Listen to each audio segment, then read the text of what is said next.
what if your body had to break down just to get you to slow down?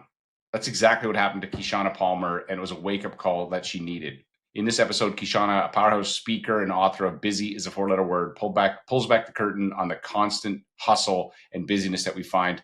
We talk about the difference between panic busy and productive busy and the fear of success that keeps us stuck. It's a massive mindset shift. And there was a great question she asked is, what if every light was green? And what if every answer was yes? What would you be doing? And I think you're going to love this conversation I have with Kishshana. I had her on the podcast in the past and absolutely loved it. She's such a great mindset and so motivating. I'm going to put a link to that previous show in the show notes. Hey, I'm Scott Beckford. This is Adler Mortgage Brokering Podcast, the number one podcast for mortgage brokers. And every week we bring you tactics, tools, and conversations to help you level up your mortgage biz. And this week it's a bit unique in that she's not a mortgage broker. Kishshana's not a mortgage broker, but the conversations I have with her will absolutely help you, especially given the current market. If you're feeling struggling. Hey, before we jump into this episode, I want to give a shout out to our sponsor, Ownwell. Ownwell is an amazing tool for mortgage brokers to manage and monitor their clients' buying power and their home equity. And it creates these amazing reports that go on a monthly basis to your clients or even your referral partners' clients if you want. And the clicks on them are extremely high, 60%, and they create tons of conversations around what should I do with my home equity. Check them out at ownwell.ca and /Scott, and check out this episode with Kishshana. Hey, Kishshana, welcome back to the show. Oh my gosh, thank you so much for having me back. I feel special. You are, because I have very few non-mortgage guests on here, but the last time we had such an amazing conversation that I was thrilled to chat with you again. You came with a book recently called Busy is a Four-Letter Word. What do you mean by that?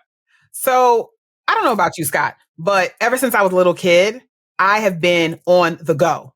And the more on the go I was, more activities. I got my first job when I was 14. I felt like I was always trying to figure out how to make my own way in the world. I was super independent. The more I got rewarded for it. Right. So, you got lots of positive feedback. So then you did more of it. Right. Just keep doing more of it. That happened all the way through college. It happened through grad school. It happened in my first job. And so even at places, Scott, where I felt like I just really need to sit down, I think. I couldn't because, oh my gosh, I'm chasing this gold star. Mm-hmm. And I think that a lot of us do not stop until we end up like those little kids, when the babies, they get so exhausted, they plunk face down, Pampers up because they're exhausted. We're doing the adult version of that, whether that's numbing ourselves through TV or through some kind of activity or escapism or whatever. And I want us to be able to slow all the way down so that we can actually enjoy the lives that we are working so hard for. What made you decide to write this book now, though, or recently? Why this topic, this book? So I'm a new empty nester. My daughter is a sophomore in college now, so I guess I'm not that new. And I realized that her entire life, I was just on the go. And her senior year, I decided to take on less clients, chase less revenue so that I could spend more time with her and enjoy her last year moving on to college.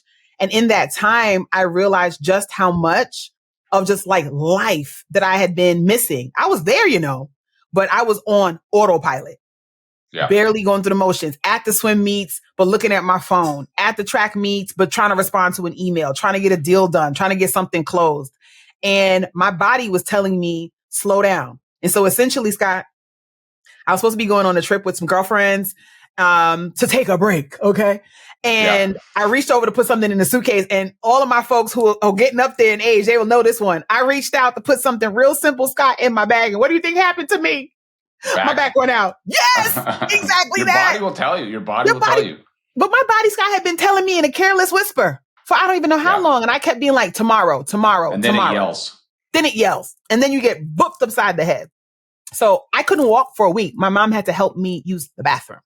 Okay. Wow. And that was a wake up call. Something has got to change. And I just want more of us who are mid-career professionals, who are seasoned professionals, who are thinking about what is my life even about? To not have to get to the point where your body sits you all the way the hell down for you to decide to live your life differently and more powerfully. How do you know the difference between productive busy and panic busy? Your whole body is going to take over. So when you are in productive busy, you are locked in. Your heart rate is lower. You might feel excited, cheeks flushed, etc. But there's a joy and a drive to your work. When you are in panic, everything is racing. Your heart is racing. Your cortisol is up. You're reaching for the coffee when you should be reaching for water. You forget to eat. You don't want to even get up to use the bathroom. Like your literal functions shut you down because you have this like imaginary thing chasing you. Right. And the fear of failure for many of us drives that. But for some of us, the fear of success drives that. So Explain I think that to me. What do you mean? Why is fear of success drives that? So each of us have like a success and a money floor and a success and a money ceiling. So there's a point of comfort depending on how you grew up in life that think about your bank account. If your bank account gets to a certain amount of money, there is a dollar amount that if it gets even close, you start. It's getting real. Woo! But then I love talking to you. You have so much energy. Oh my God. But then think about it, Scott. If it goes, I want to say too high. If there's a ceiling you're used to being at, and then you get a deal closed, you have some clients come in, and for all my brokers on the line, like you get some big stuff going in that you're able to close. Then you start looking at that bank account and you're afraid, will it last? Right. And so you start to make decisions that spend you down to the point of that ceiling that you understand. We treat productivity the same way. So that failure is, I don't want it to get below that line, right? That success fear is, oh my God, what happens if it gets above that line? So how do you reset that? So is there a way how do you expand? Because I've had to go through this myself. I grew up in a family where I was, a loving family, but they taught me about that money is evil. Money's bad, not evil, but bad. So then I had this, I basically, if I made money, I wanted to get rid of it as fast as I made it because it's like, I don't want to be bad. And so it took a lot of coaching, and I don't want to make this about me, but what would you say to someone listening in terms of how they could reset that range for themselves? Listen, first thing, say the quiet thing out loud. And what I mean by that is I was talking to my ex-husband this morning about some investments that we're making for our daughter. And I was like, bro, we didn't fail. We made decisions with the information we had at the time, and we learned from those things. And now we have to pivot this way. If you keep spending your time thinking about all the ways you didn't get it right, that's time off the ball of getting it right for right now. And so to me, being able to name for yourself, this is how I'm feeling, even if it's what the holy hell is going on in my life right now. Like my business might be great, but I can't stand my partner. I love my kids, but only in 3-hour spurts. I really want to take this vacation, but I got to close 5 more deals. Why? So first things first, you got to pause and name it. And then I want folks to try this exercise that it may sound a little woo-woo, but I promise y'all, I am a super high achiever. It works. I want you to imagine, what would I do if every light was green and every answer was yes? Oh, that's a good question. Drive really fast. Woo! Right? But we immediately start putting in all the things that would be wrong. I need y'all to stop that. Yeah. To slow down, to do less, you've got to say, what actually does that look like? Because many of us do not allow ourselves to dream, particularly if we have grown-up responsibilities. Right. And then once you're able to do that, even if you only can sit in it for 5-10 minutes, because it might make you a little uncomfortable. Then the next question I want you to ask, which is a reframe of constraints, is what would need to be true in order for that to happen? That's good. Because really then good. That starts to reveal who do you need to have involved or who needs to go. Right. Can you say that again? I think that's worth repeating, the 3 steps there. There's like the first step, and then just break that down. So first step, you got to acknowledge where you're at, right? You got to acknowledge what's driving you. The second thing, I want you to pause after you say that out loud. This is what the heck is going on right now. Then I want you to close your eyes, take a walk, sit still, do whatever you got to do. But I need you to focus in on yourself and ask yourself, if all lights were green and the answer was yes, meaning I cannot lose, what would I be doing in this season of my life? This season, I'm not asking y'all to future cast right now. And then when all of that, oh God, but the kids, but the this, but the that, but the revenue, but my team, but the brokers, but the the chatter starts. Pause. What would need to be true for that thing to happen? Then you're going That's to so start good. immediately tic-tac-toeing. Well, in order for that to be true, I have to have these 3 people. I'd have to have this thing move. I'd have to have my Saturdays clear. I'd have to do da-da-da. Then you get to decide what you really want to prioritize. Mm. Yeah, that's good. Have you, okay, but you did say something productive busy and panic busy. I kind of got distracted when you talked about the money thing. I found that interesting. If you're in panic busy, how do you reset? You explained what you feel like, but what do you have any tactical suggestions for getting out of that? Yes. So for all of us who are used to just kind of like locking in and not focusing on ourselves, it's counterintuitive. It is the most simple thing. Get up from your desk now. Walk away.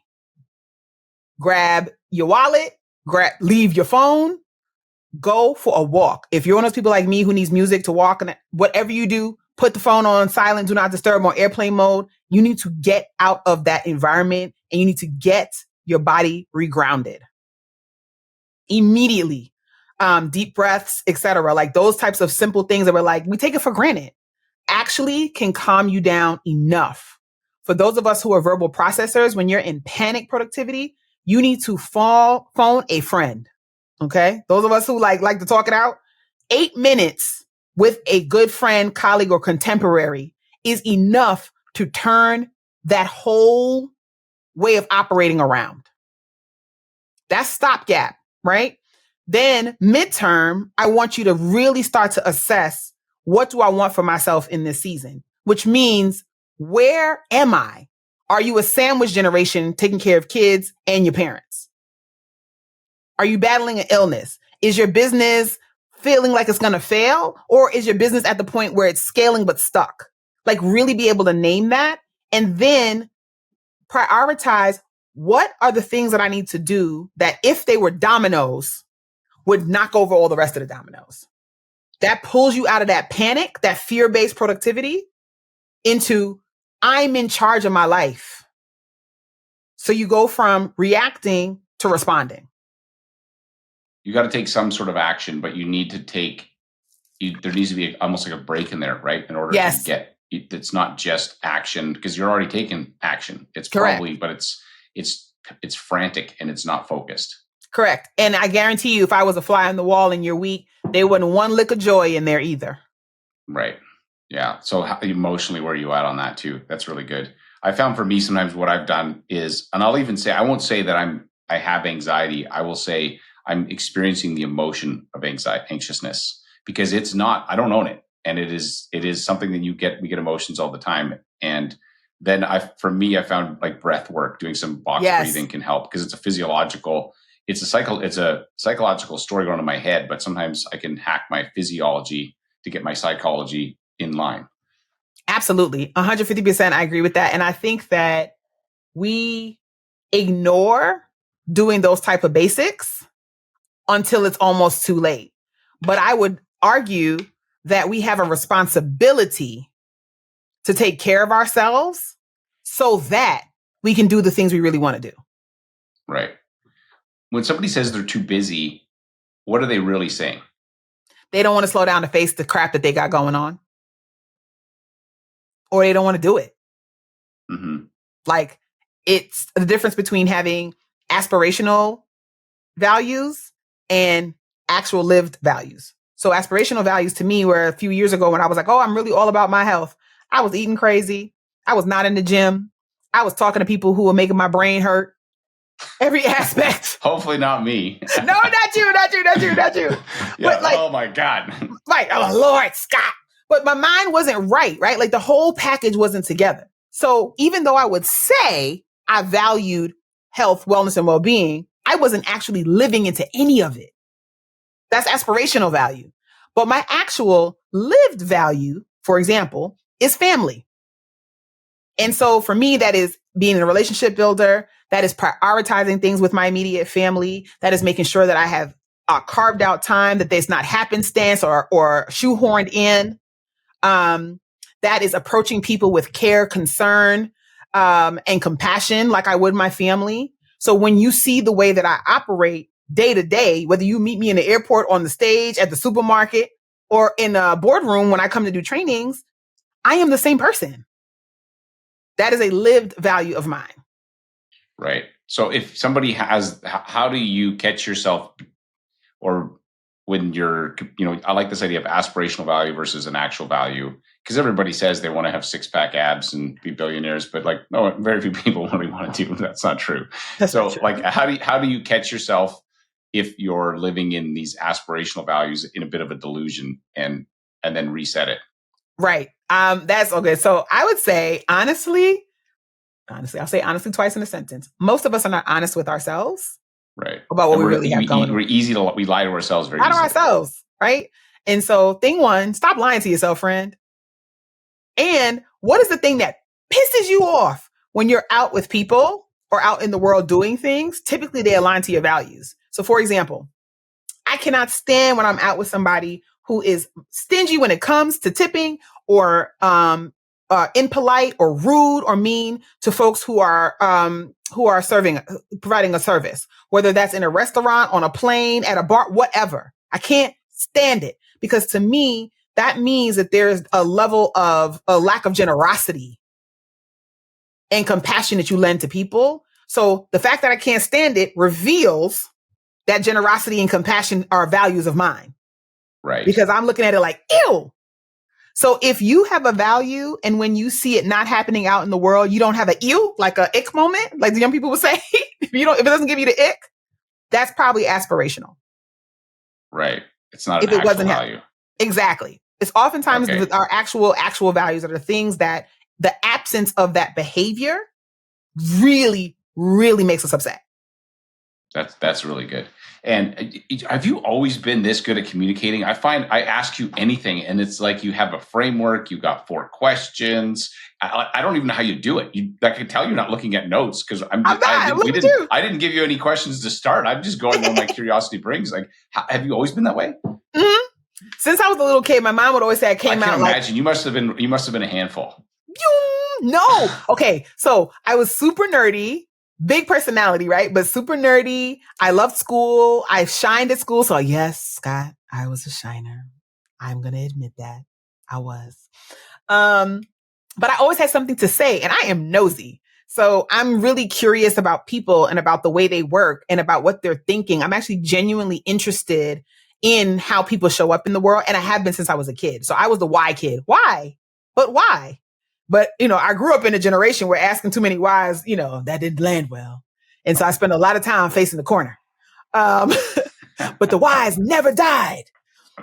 So I think I was the what if kid. I asked what if. What if? You had what if? Constant curiosity. Ooh, what if? Yes. What if? What if this happened? What if that? What if we did that? And it's like my parents, my dad would get frustrated. My mom would be fine. She'd just answer even the most ridiculous thing that I would ask. And yeah, just what if? What if? Yep, I was the why kid. But why? But I don't understand why. I needed context. And so because I was a big reader, I needed a lot of context. I had curiosities about randomness and a crazy big imagination. I think over time, my fascination with people, even though I'm chatty, allowed me to slow down enough in my mind to observe, what do people really want? What are they about? And I would often make the joke now as an adult that if I had a different kind of upbringing or had a different type of character, I might have been a scammer. I know how I show up in the world, and I choose to live above the line all the time. Right. And so, yeah. So if somebody right now listening to this, mortgage broker, and they feel like they're in panic busy more than they are in productive busy, what's the steps to get out of that? And how would you do it? Or how did you do it yourself if you've been in there? And then is there frameworks or things that other people can do? So thing one, I will always tell folks, focus on yourself first. Before you start thinking about the business, revenue, goals, your team, etc., focus on yourself first. Where are you neglecting yourself? Is it in your physical wellness and well-being? If you are a runner and you haven't put on a pair of shoes in 6 months, get your butt up and get out today. Because I guarantee you work up that sweat and the revenue goals you have and the panic you feel, the clarity that's going to start to come to you is going to be off the hook, right? If you are a spiritually led person and you have not been feeding into that, pause, get into your bag, because that silence, that sitting with that getting in touch with spirit, that is going to be the thing that's going to reground you. Same for if that is your financial. If your money situation is not quite right and you're just trying to make sure that you get payroll done, pause. You're thinking too close to your nose. I need you to think out there. And that goes back to, if the answer was yes and all lights were green, what would I be doing right now? Who do I have around me that can make sure that happens? What would need to be true for that to happen? So I need you to span out, stop, look at the situation globally, give yourself permission to say the problem is solved. What needed to be true for it to be solved? And then back your way through the steps that you need to get it to happen. You said you're a 1-step, then 2-step, then 3-step. Here's the big vision end goal. Anybody got the steps? Right. So making sure you don't do that in a vacuum. So if you need to bring your team in to have what I call a think, pair, share, listen, y'all, we're going to put 45 minutes on the clock. Here's the big question that we're asking. And that, to me, that what would need to be true is a big one. And let's just start ideating. No answer is incorrect. Okay, what resources do we have available to us to do that? Okay, what's happening in the market right now that might be a constraint? Okay, how do we navigate that thing? All of a sudden, instead of you doing everything by yourself, now you have a think tank and you're not just solving for yourself, you're solving for the other brokers' challenges as well. Now we're working together in a different way, right? What did you call it? A think, pair, share? Think, pair, share. What is the pair part of it? So think is essentially putting the ideas on how do we make this. And just pair it up with somebody else and then share. Pair. So yeah. So I'll do that a lot of times with folks who have complementary businesses to mine. Like, one of my friends runs a media company and I might need some help on marketing or on some digital things that I'm trying to put out. And she needs help on thinking about prospecting, or she's having some team challenges, and we'll jump on and do a 30-minute think, pair, share. Just exchange ideas about what we've got going on. Give advice. Let me see your screen. What do you think about that? Let's put that up there. Okay, when are you going to try that by? Okay, let's check in on Friday about that. Just a way to leverage expertise, get out of your own box, and then have some accountability to come back to the table. Right. That's really good. And so what other habits or mindset frameworks? What seems to me like I have these frames that I've been collecting over the years. I believe mindset is a lot like if you're wearing glasses and you look at a situation, you're not getting a result you like, you change the lenses and all of a sudden you see it differently. And then, and so what you're doing is you're putting on this lens of green lights, all yeses, what would need to be true. It changes. Instead of, oh my gosh, I got this massive problem in front of me, how do I solve it? You're actually starting, which I really like. But is there any other frameworks or lenses that you use? Because I collect these things like somebody collects cards, because I think they're that powerful. When I have a problem, I'll flip through them to find the one that actually works. I'll be like, click. Oh, it's like an eye doctor. And then I'm like, this is the one. I got it. Yeah. So my rethink method, and I talk about this in my book, is pretty simple. You need to rest and reassess. So we talked about that, right? That stop. And then I want you to be able to look at your actual assets.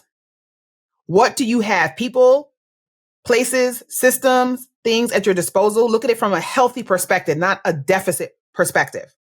And then I want you to get more thoughts in the room. So that's an inclusive approach to design, to rethinking, to be able to reassess where you are. And then I want you to know your values and where your culture within your organization, within your company, within your household is right now, right? And give yourself some flexibility as you design what you want to do next.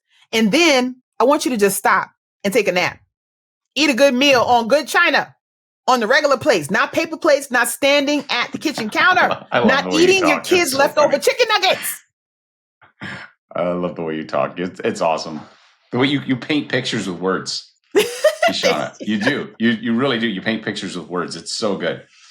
So that's what you'd start with. That's my rethink method. I have more words, but as I break it down, that's it. Stop, assess what you have around you, decide that you're going to include more people and what you want them to be thinking about and doing. So you need to give them some direction. Recognize the culture that you're in, the time you're in, the season you're in, the environment you're in. So I'll use culture more broadly there. Then you got to know when you want to move off on that. And then you got to rest, pause, stop, pour into yourself, then make a move. That's good. And to me, I designed for stress. You seem a very intentional person who has obviously been very productive over the years. And I'm sure you've had mentors. What's the best advice or question a mentor has asked you that made you have a big shift? Like you were going in this one direction and then they came in and they asked you something and then all of a sudden you saw it differently. Well, I'm curious. Can you think of something? Yes. Oh my gosh. Who are you doing this for? So there was a time when I was asking me that, or that's the question you were that asking? Was my mentor asking me. I'm doing this for mortgage brokers, Kishshana. No, that's funny. Okay. Who are you doing this for? Like, right. I remember I was producing all this content and I was everywhere and the business was growing, but it was like growing like weeds. And I was exhausted. And she said to me, Kishshana, who are you doing this for? And I was like, well, it's for the people. What people? Oh, the people out there. What people out there? Name them. And it was like this invisible crowd of people who I'd never seen or met who could care less about what I had in my inner world, right? Like I wasn't even clear on the who. I was just doing stuff.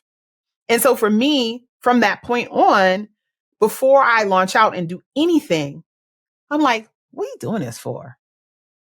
And it's okay to say, like, I need a little ego boost. I need a little thing that's going to get me back in my game, get me in front of people again. Naming what you're doing it for, why you're doing it, staying present to it. It keeps you off that busy hamster wheel and it takes you off autopilot so you can be present in your own life. How did you answer the question when she initially, how did you answer it when she initially asked, and how did you change it over time? Oh my gosh. So when she initially asked, I was hubbada. I'm probably fast talked her with lots of word soup because I do not even remember what I said because I was hubbada. I don't know. But I tend to be a reflective person. And so I journaled probably for a couple of weeks about like, I kept track of the tasks and the things I said yes to and the engagements I had. And at the end of every one, I was like, who do I do that for? And by the end of a couple of weeks, I realized I was doing a whole lot of stuff for imaginary people who I didn't know. Not for my family. Remember, that's a value, right? Not for my family. Fun is a value for me. I wasn't having a good time. So I wasn't even living into the values that I said I really cared about. And so then it allowed me to be able to go, every time I do something, I'm going to run it through the filter of how does this align with my values in action in this season of my life, which I define as purpose. Right. And that keeps me then present. how do you answer that now? Like now with more clarity, what's that look like? So now for me, like I'll give you an example. I'm getting ready to go on a book tour. And initially I was going to do this 20-city tour, right? And I was like, oh my God, that's going to be great. Then I was like, do I really want to do that now? So why am I doing this tour? Who is it for? What am I going to get out of it? Is it going to bring me joy? How does this align to my values at this time? Does it measure to my priorities? Since revenue is one of the things there's an ongoing goal that I had for my company, how does this drive that? And what does it take away from? So it's just the slowing down. And I just write it down. I wish I could tell you I had something fancy. I do not. I have years and years and years of work journals dated that I'm able to go back and go, here's how I thought about it 2 years ago. And if I see a pattern in ideas, I know I did this in 2018 and I was here again. I will pull that stuff to see what decisions did I make then? What is different environmentally that I need to do now? Is it worth it? Right. What did you end up deciding with the 20-city tour? Oh, I'm not doing that. I'm doing like a saloon tour. Yeah. So let's say, for example, a company wants me to come in and talk to 30 of their brokers. I'll go with my books. We'll have a conversation that's specific to something that they are navigating within the company and then how the framework of the book allows them to do this when they are under duress in their lives and at work. It allows me to have a more intimate approach to connecting with folks, which is what I love, right? So that's that family, that's community, that's fun. And it keeps me focused on larger goals that I have to do for the company. A book tour feels like the razzle dazzle, but it's a hell of a lot of work. And it's what you're doing with that consulting or coaching, whatever that's actually driving revenue. Whereas a book tour has a potential for revenue, but it's not directly tied to revenue, I would imagine, because you got to sell. But it's going to get you attention, but you don't. It's an unknown. It's a question mark. It's an unknown. Please, I'm not. I got my first royalty checks out, and I was like, oh, hello, because I'm just focused on having impact. And I recognize that the way I wrote my book, so it's a leadership book that has a lot of like life value. So you can use it at home and you can use it at work because I believe how you do one thing is how you do another. The way I also wrote it is that for anyone who decides to pick it up, listen to an audio or whatever, you can listen to one chapter. It is self-contained. So if you have a particular problem you're trying to navigate at home or at work in your brokerage, you're able to zero in on that strategy, zero in on how to solve it, and put it down. So think of it like your fun, ready reference. It's like chicken soup for the soul. Yes. In a way, because each of their independent stories, but they're all, but it's about busy. That's really good. Where can people find you online? This has been, as again, always love chatting with you. So where can people find you online if they're looking for you? So you can find me on all social media at Kishshana Palmer, KISHSHANA PALMER. You can find me at busyisafourletterword.com. You can find that on Amazon, Audible, all the big booksellers and independent ones have it as well. And I'm probably the only Kishshana on LinkedIn, as long as you spell my name right. And so if that's your medium of preference, reach out to me, either me or somebody from my team. We always respond. So I'm always happy to be connected to folks who want to live well so that they can lead well, live powerful lives that they are in control of, right? And it's not controlling them, and that they can be healthy AF while they do it. Right. Amazing. Well, thank you for coming to chat with me again. Absolutely. I always love it. We'll be talking again soon. Bye for now. Bye for now. Hey, and that's a wrap on this episode with Kishshana Palmer. We talked about the danger of being panic busy, about how to reset your internal ceiling on success, and why naming what you really want is the first step toward getting it. If this resonated with you, make sure you subscribe to my 321 email. I send it every week. I share 3 ideas, 2 either content ideas or 2 AI prompts, and 1 tactic to help you grow your mortgage business with less stress and clarity. You can sign up by sending me an email, scott@mortgagebrokering.com, by clicking on this show, or by going to my Instagram, and you can see it there. As always, there's no problem in your mortgage business that someone else hasn't already solved. Your problem is finding who has solved it. This podcast is designed to help you find some of those answers. Thanks for listening, and I will see you on the next episode.